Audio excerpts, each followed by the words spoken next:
আসসালামু আলাইকুম প্রিয় দর্শক, একটা বিব্রতকর অভিজ্ঞতা এবং বিব্রতকর পরিস্থিতি, এই বিষয়টা শেয়ার করার জন্য একটু বেশি রাতে হলেও আপনাদের সামনে হাজির হয়েছি।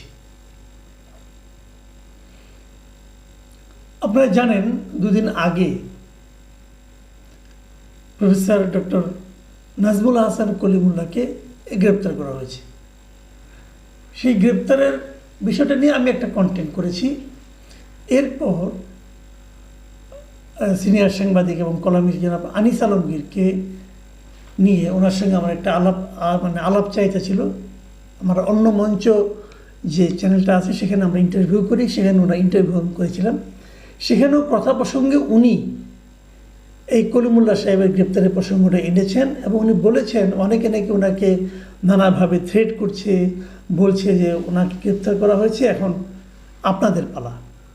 তো আমি নিজেও এটা নিয়ে ক্লিয়ার করেছি যে ওনাকে গ্রেপ্তার করা হয়েছে একটা দুর্নীতি মামলা। যদিও আমি মনে করি এই মুহূর্তে যে মামলায় ওনাকে গ্রেপ্তার করা হয়েছে তার চেয়ে অনেক বড় বড় মামলা থাকা সত্ত্বেও, দুদকের মামলা থাকা সত্ত্বেও অনেকেই বাইরে প্রকাশ্যে ঘুরে বেড়াচ্ছেন এবং এ কারণে মানুষের মধ্যে একটা ধারণা জন্মেছে আসলে দুর্নীতি মামলাটা অজুহাত মাত্র। মূল ঘটনা হলো কলিমুল্লাহ সাহেব এমন কিছু কথাবার্তা বলছেন, সেটাকে আপনি গুজবই বলেন আর সত্যিই বলেন, সেগুলো সরকার হয়তো পছন্দ করছেন না, যে কারণে তাকে থামিয়ে দেওয়ার জন্য এই কাজটা করা হয়েছে বলে অনেকে ধারণা করছেন। তো এই বিষয়গুলো কিন্তু আনিস আলমগীরও বলেছেন, আমিও বলেছি। কিন্তু ঘটনাটা কী হয়েছে, আমি এরপর থেকে একের পর এক ফোন পাওয়া শুরু করেছি যে আমি গ্রেপ্তার হয়ে গিয়েছি কিনা, আমি দেশ ছেড়ে পালিয়ে যাব কিনা, অথবা আমি এই ধরনের আশঙ্কা করছি কিনা। এই ধরনের আমি কিন্তু ক্লিয়ার করেছি যে আমি এটা নিয়ে কোনো রকম চিন্তিত নই মোটে, কারণ আমি মনে করি না যে আমি ওই গোত্রের লোক, এবং আমি সেগুলো ক্লিয়ারও করেছি আমার যুক্তি প্রমাণ দিয়ে। কিন্তু এগুলো কে শুনে? কেউ কেউ এটাকে ইস্যু করতে যাচ্ছে, কেউ কেউ এটা নিয়ে বলে আমোদ অনুভব করতে যাচ্ছে, এবং আমার মনে হয় কেউ কেউ আমাকে ভয়ও দেখাতে চাচ্ছে। আমি আজকে সারাদিনে কত যে ফোন পেয়েছি কতজনের কাছ থেকে, সবাই বলছে সাবধানে থাকবেন। আচ্ছা ভাই, আমার সাবধানে থাকা না থাকা কী আসে যায়? সাবধানে থাকার অর্থটা কী? আমি কোথায় থাকবো? আমি তো আমার বাসায় থাকবো। তো কলিমুল্লাহ সাহেব তো তার বাসায় ছিলেন, সমস্যাটা কী? সাবধান মানেটা কী? আমি এগুলো আসলে বুঝি না। যারা আমার ব্যাপারে উদ্বেগ প্রকাশ করেছেন তাদের প্রতি আমার কৃতজ্ঞতা, তারা আমাকে ভালোবাসেন বলেই তো করেছেন। তারপরেও আমি যে একটা নমুনা আপনাদেরকে দেখাচ্ছি এগুলো আসলে কেন ছড়িয়ে যায়। দেখুন, আপনারা একজন বিখ্যাত লোক, আমাদের একজন সাহিত্যিক, কবি সাহিত্যিক, আমি কয়েকগুলি ফেসবুক স্ট্যাটাস আপনাদেরকে পড়ে শোনাই, তাহলে আপনি বুঝবেন যে আমি কোন ঝামেলার মধ্যে আছি। মিস্টার সাইফুল্লাহ মাহমুদ দুলাল, ওনাকে আপনারা সবাই চেনেন, খুবই বিখ্যাত মানুষ। উনি একটা স্ট্যাটাস দিয়েছেন, সাংবাদিক মাসুদ কামাল গ্রেফতারের আশঙ্কা করছেন, হতেও পারেন, আমি তার অগ্রিম প্রতিবাদ ও নিন্দা জানাচ্ছি এবং আগাম জামিন চাই, তা জানিয়ে রাখলাম। ওনার যে এই আন্তরিকতা আমার প্রতি, এটা আমাকে স্পর্শ করেছে। কিন্তু প্রথম যে বাক্যটা, যে সাংবাদিক মাসুদ কামাল গ্রেফতারের আশঙ্কা করছেন, এটা আমি কারো কাছে এই ধরনের আশঙ্কার কথা এখন পর্যন্ত প্রকাশ করিনি, এবং আমি মনে করি আমি এই ধরনের আশঙ্কা করছি না। আমি তো এমন কিছু করিনি যে আমাকে গ্রেপ্তার করা হতে পারে, আমার মধ্যে কোনো মামলা নেই, কোনো কিছু নেই, কেন আমি আশঙ্কা করব? অনেকে হয়তো বলবেন যে এটা মবের মূল্য অথবা মগের মূল্য হলে হতেও পারে, হলে হবে, সেটা অন্য হিসাব, ওটা নিয়ে আমি টেনশন করি না। দেখুন, এরপরে কমেন্টটা আমি পড়ে শোনাই আপনাদেরকে। এটা কে লিখেছেন আমি জানি না, আরবিতে লেখা নাম। এটা আবার সাপোর্টার্স অফ বাংলাদেশ আওয়ামী লীগ নামে একটা ফেসবুক পেজে এটাকে দেওয়া হয়েছে। সেখানে লেখা হয়েছে, দেখুন, আমার একটা ছবি দিয়ে লেখা হয়েছে, আমি সাংবাদিক মাসুদ কামাল বলছি, আমি হয়তো গ্রেফতার হতে পারি, আমি আপনাদেরকে একটা কথাই বলবো, আমি নিরপেক্ষভাবে সারা জীবন কথা বলে যাব। বাংলাদেশের ইতিহাস যাকে নিয়ে লেখা, সেই বঙ্গবন্ধুকে আমি কখনো অপমানিত হতে দেব না। আমি যদি গ্রেফতার হয়ে যাই, আপনারা সবাই এই দেশের পক্ষ নিয়ে কথা বলবেন।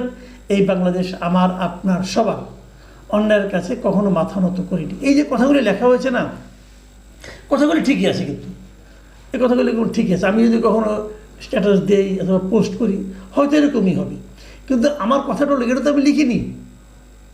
এই যে আমার নামে যে সবার ছবি দিয়ে আমার নামে লেখা বলা হয়েছে যে আমি সাংবাদিক মাসুদ কামাল বলছি, আমি যদি এই কথাটা করে বলে থাকি তাহলে তো আমি আমার ফেসবুকেই দিব, আরেকজন লোক কেউ লিখবে, সেটা আমি এটা কীভাবে হয়? তো এটা আমি করিনি ভাই। যিনি এই কাজটা করেছেন তার প্রতি আমার স্বনির্বন্ধ অনুরোধ, হয়তো উনি আমাকে ভালোবাসেন, হয়তো উনি আমাকে নিরাপদে দেখতে চান, এই জন্য হয়তো করেছেন, কিন্তু আমি যেটা বলিনি সেটা আমার মুখ দিয়ে আপনারা চালাবেন না প্লিজ। দেখুন এই একই স্ট্যাটাস আবার আরেকজন তিনি দিয়েছেন, মোহাম্মদ আমির উদ্দিন চৌধুরী, উনি দিয়েছেন। এর মধ্যে কোনটা আগে কোনটা পরে আমি জানি, একই কথা, আমার একই ছবি দিয়ে আমির উদ্দিন চৌধুরী সাহেব উনি দিয়েছেন, আপনি আগে দিয়েছেন, উনি আগে দিয়েছেন, অথবা দুজনের আগে আরও কেউ দিয়েছে কিনা আমি জানি না। তো এই বিষয়গুলো আমাকে কিন্তু আমার বিভিন্ন সুরিত যারা আছেন তারা আমার কাছে পাঠিয়েছেন। তো এই কথাগুলি আমি বলিনি এভাবে, আমি স্ট্যাটাস দিলে তো আমিই দিতাম, তাই না?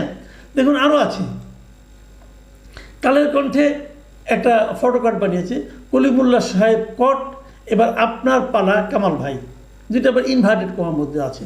এটা কিন্তু আপনি মিস করতে, এটা আপনি খুব একটা যে আপনার অসত্যতা বলতে পারবেন না, কারণ এই কথাগুলো আমাকে আমার একজন দর্শক বলেছিল এবং সেটা নিয়ে আমি একটা কন্টেন্ট করেছিলাম। কিন্তু এখন ওইটুকু যদি আপনি দেন, কেবলমাত্র একটা ফটোকার্ড বানান, তাহলে এই জিনিসটা কিন্তু একটা ভুল মেসেজ মানুষের মধ্যে দেয়। কালের কণ্ঠকে জাতীয় দৈনিক, তাই না? ওনাদের আমার মনে হয় যে আরেকটু সতর্ক হওয়া উচিত। ওনারা যখন কিছুকে দেন সেটা তো মানুষ সিরিয়াসলি নেয়। দেখুন কালের কণ্ঠ আরেকটা করেছে, কলিমুল্লার পর আনিস আলমগীর, পান্না, মাসুদ কামাল কোশ্চেন মার্ক, তারপরে লিখেছে বিস্তারিত কমেন্টে। মানে তারা প্রথমে ফেসবুক দিয়েছে, মানুষকে আকর্ষণ করেছে, তারপরে বলছে যে কমেন্টে যান। আচ্ছা এই যে কথাটা যে কলিমুল্লার পর আনিস আলমগীর, পান্না, মাসুদ কামাল, মনে হয় না যে ঘটনাটা এই ধরনের ঘটছে অথবা ঘটতে যাচ্ছে? আসলে কি তাই? আপনি দেখেন নিচে একটা কমেন্ট দেওয়া আছে, কমেন্টে একটা লিঙ্ক দেওয়া আছে, আমি এই কমেন্টের লিঙ্কে গেলাম, যে কী পেলাম দেখুন, যে কী পেলাম, যে পেলাম কালের কণ্ঠ পত্রিকার একটা নিউজ, সেখানে হলো আনিস আলমগীরের প্রশ্ন, কলিমুল্লার পর আনিস আলমগীর, পান্না, মাসুদ কামাল। তো আপনি ওটার মধ্যে আনিস আলমগীরের প্রশ্ন এই কথাটা দিলেন না কেন? তো মানুষকে যে আকর্ষণ করা, মানুষকে যে একটা বিভ্রান্তির মধ্যে ফেলে দেওয়া, এটা কি একটা জাতীয় দৈনিকের জন্য ঠিক হয়? কারণ আমাকে একজন ফোন করে বললো যে আপনি নাকি অ্যারেস্ট হচ্ছেন, আমি কোথায় পেলেন? ওই কেন কালাই কণ্ঠ লিখেছে। দেখুন মানুষ কিন্তু অত কিছু বোঝে না, কালাই কণ্ঠর নামটা দেখেছে এবং তারা আমাকে ফোন করেছে। আমি আজকে দিনে ফোনের রিসিভ করতে করতে আমি টায়ার্ড হয়ে গেছি। তো এটা গেলে খুব জরুরি। দেখুন আরও একটা দেখায় আপনাদেরকে, তালুকদার মোহাম্মদ SAM স্যাম, ওর ভিতরে কিছু আছে আমি জানি না। এখানে লিখেছে কলিমুল্লাহ গ্রেপ্তারের পর মাসুদ কামালকে দেশ ছাড়তে বলা হয়েছে। কে বলেছে আমাকে দেশ ছাড়তে? আমি কেন দেশ ছাড়বো? ছাড়তে বললে আমি ছাড়বো নাকি? এটা কি আমার দেশটা? যদি আমাকে কেউ ছাড়তে বলে আমি ছাড়বো না। তো আমি তো আওয়ামী লীগের পুরো সময়টা দেশে ছিলাম, আমি তো দেশ ছাড়িনি, এখন ছাড়বো কেন? আমার যদি মৃত্যু হয় এখানেই হবে, আমি যা বলার সেটা আমি বলতেই থাকবো। আমি তো কোনো ধান্দা করছি না রে ভাই, এগুলো বলে আমি তো কাউকে ব্ল্যাকমেল করছি না, কারোর কাছ থেকে 10টা টাকা নিচ্ছি না। আমার বিশ্বাসের কথা আমি উচ্চারণ করতে পারবো না, এবং সেই উচ্চারণে তো দেশের কোনো ক্ষতি হচ্ছে না, বরং দেশকে আমি ভালো দিকে নিতে চাই। তো সেখানে আমাকে দেশ ছাড়তে বললেও আমি ছাড়বো না। কিন্তু তারও চেয়ে বড় কথা, আমাকে তো দেশ ছাড়তে বলেনি।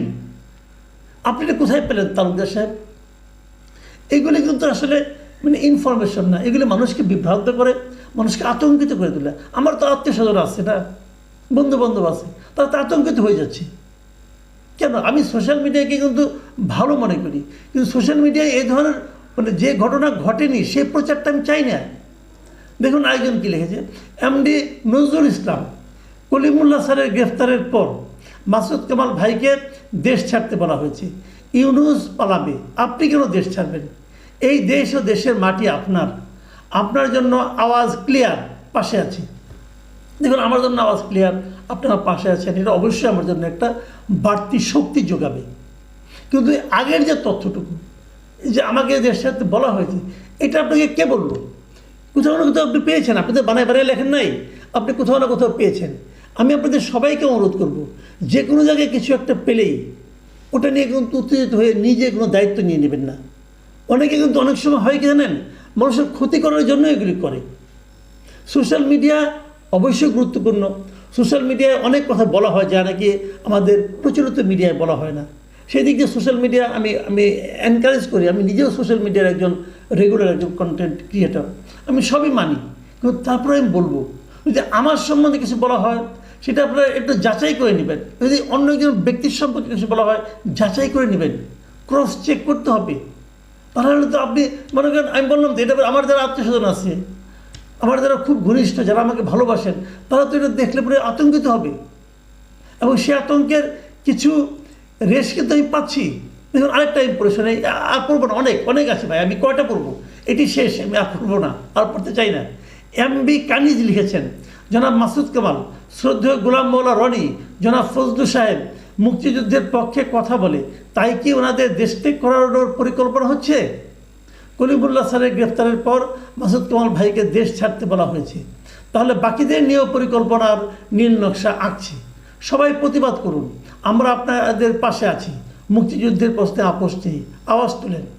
এই দেশ ইউনুসের না, তিনি বাংলাদেশ দেশ মন থেকে ধারণ করে না, প্রয়োজনে উনি পালাবে।